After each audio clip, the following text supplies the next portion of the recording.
Um sapinho estava sossegado dentro da sua lagoa. A água parecia tão gostosa à sua volta. E ele ficava ali, curtindo a água, curtindo o dia, olhando para o alto. De vez em quando, tchum, esticava a língua e pegava uma mosquinha, saboreava. Aí passava outro inseto, ele tchum, saboreava. Sapinho, feliz da vida dentro da água. Mas acontece que no fundo daquele lago começou uma erupção vulcânica que foi esquentando as rochas. E as rochas, fervendo, começaram a esquentar também a água. E a temperatura da lagoa foi subindo. E aquela água, ao aumentar a sua temperatura, chegou até o sapo. Mas ela foi esquentando assim, tão lentamente, tão devagarinho, que o sapo não percebeu.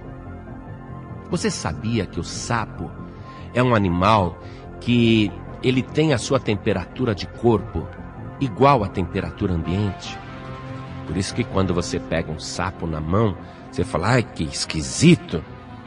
Porque o organismo dos répteis é diferente do nosso. Então, o sapo, dentro da água que começou a ferver, ele não percebeu que a água estava fervendo. E continuou naquela lagoa, feliz da vida.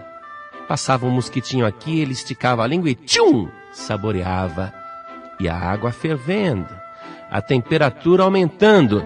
Mas acontece que à medida que a temperatura da água aumentava, o seu corpo acompanhava aquela temperatura.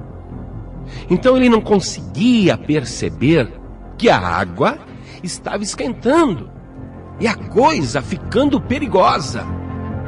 E o sapinho, feliz da vida, olhava para o céu, olhava para a água. Oba, olha ali, outro inseto. Tchum! Que vida maravilhosa! Eu aqui de papo pro ar, me alimentando, e essa lagoa com uma água tão gostosa. Mas ele não percebia que a situação estava ficando perigosa. E a erupção vulcânica continuava lá embaixo, as rochas fervendo, as águas borbulhando, a temperatura aumentando, e o corpo do sapinho se adaptando à água fervente. E assim ele ficou. Aparentemente tudo bem, mas morreu cozido. Morreu aparentemente feliz. Não saiu daquela fornalha. Não escapou daquela condenação. Se você pegasse um sapo agora, de outro ambiente, e jogasse ele dentro da lagoa fervendo, você pensa que ele ia ficar lá dentro? Ele dava um pulo na mesma hora e caía fora. De jeito nenhum ele ficaria ali, porque ele sentiria a violenta mudança de temperatura. Então preste atenção agora. Existem dois tipos de pessoas.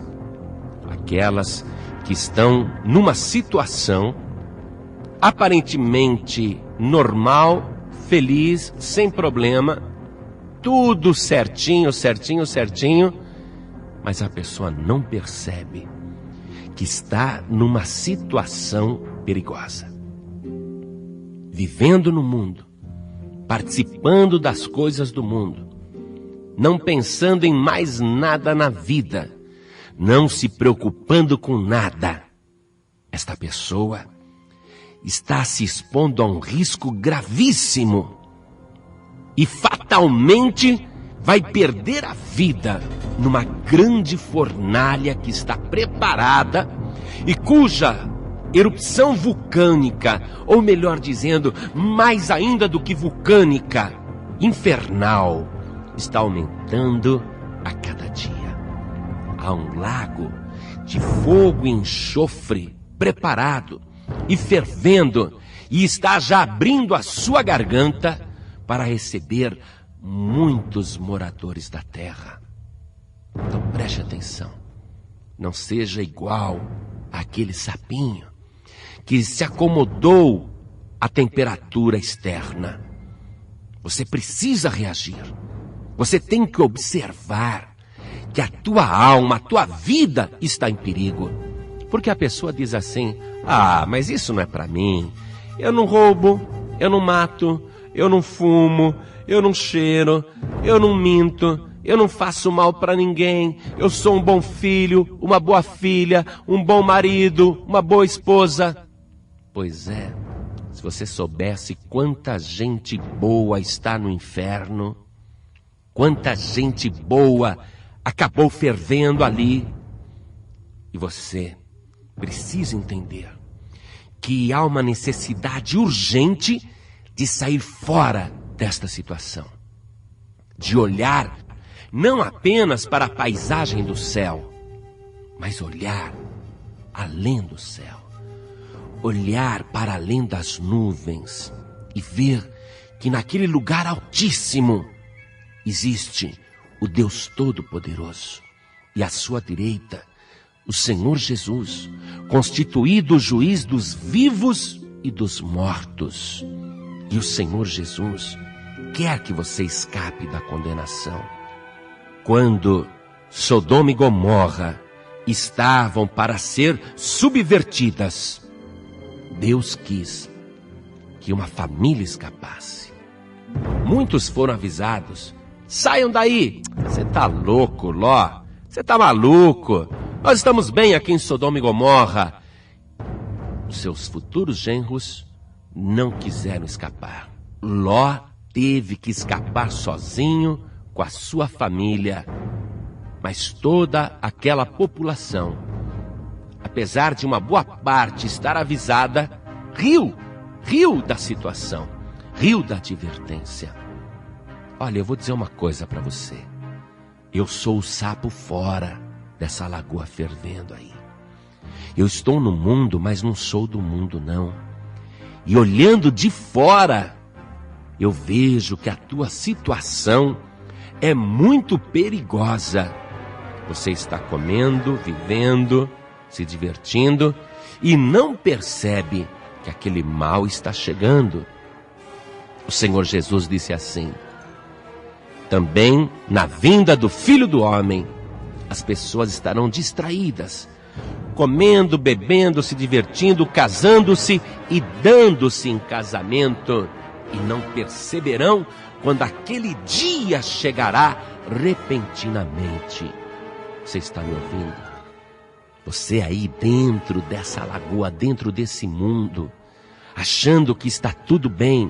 Você aí dentro dessa Sodoma, dessa Gomorra, você tem que sair fora. É possível escapar. Deus quer que você escape. Mas só existe um jeito de você escapar. Preste atenção no que diz a carta de Paulo aos Hebreus, no capítulo 2, versículo 3. Como escaparemos nós, se não atentarmos para uma tão grande salvação, a qual, começando a ser anunciada pelo Senhor, foi-nos depois confirmada pelos que a ouviram, testificando também Deus com eles, por sinais e milagres e várias maravilhas e dons do Espírito Santo. Pois é, nós temos que escapar dessa fornalha que está preparada. Nós temos que escapar deste mundo, mas só existe um escape. E o Evangelho acabou de falar para você: se não atentarmos para tão grande salvação, não escaparemos. E quem testifica isso? Primeiro o Evangelho, a palavra, também o próprio Deus, que realiza sinais, prodígios e maravilhas, e ainda o Espírito Santo que está falando. Através de ouvir esta mensagem, Você está sendo avisado e alertado para escapar urgente. Ou você quer ferver aí nessa lagoa? Está se adaptando, não percebe o perigo? Mas você tem que escapar. É possível escapar. Uma vez, Deus decidiu que uma grande cidade seria totalmente subvertida e todos os seus habitantes, inclusive os animais, seriam destruídos. Mas antes disso, Deus enviou ali um pregador chamado Jonas, que anunciou o juízo de Deus. E todos os habitantes de Nínive, ouvindo a pregação de Jonas, se arrependeram dos seus pecados. Apesar do juízo e da sentença já haver sido proferida, eles iniciaram grande jejum e oração. Até aos animais ordenaram que não se desse nem comida e nem água, nem pasto, nem coisa alguma. Todos passaram a jejuar. E o rei de Nínive dizia: pode ser que o Deus Todo-Poderoso se compadeça de nós. E não é que Deus se compadeceu? Depois da pregação de Jonas, toda a cidade foi salva. E quando o Senhor Jesus estava aqui na terra, falando do juízo, que hoje está mais próximo do que naquele dia que ele falou, Jesus disse assim: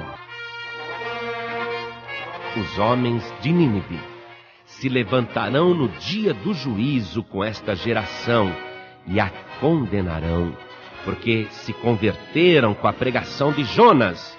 E eis aqui está quem é maior do que Jonas. Jesus está querendo que você escape. Mas se você não ouvir e nem atentar para esta tão grande salvação, como que você vai escapar? A própria geração, os habitantes de Nínive, se levantarão no dia do juízo e dirão: olha aqui, dirão para você isso. Nós nos convertemos ouvindo o profeta Jonas, que era um homem cheio de defeitos, um homem cheio de pecados, um homem desobediente e rebelde, mas com a sua pregação, nós nos convertemos e nos arrependemos e fomos salvos. E vocês tiveram a própria salvação anunciando a palavra. Vocês tiveram o maior de todos os pregadores, o próprio Senhor Jesus. E nem assim se converteram. Pois é, Jesus disse que você será condenado, não por ele, mas pelos habitantes de Nínive. Jesus disse a mesma coisa sobre os habitantes de Sodoma e Gomorra. Olha, os habitantes de Sodoma e Gomorra se levantarão no dia do juízo e condenarão vocês, porque eles, se tivessem ouvido o que vocês ouviram, eles já teriam se arrependido. Você está compreendendo isso? O Senhor Jesus, através do Espírito Santo, está te falando agora. Não seja igual o sapinho que ficou fervendo, a situação cada vez mais caótica, perigosa, e ele inchando, fervendo, e morreu pensando que estava feliz. Você pode achar que está feliz nesta situação, mas se você não tem Deus, e se você não tem Jesus, você está na pior de todas as situações. Por isso, pule fora desse lago que está fervendo. Mas na hora que você pular fora do mundo, mergulhe nos braços poderosos do teu único e suficiente Salvador, o nosso Senhor Jesus Cristo.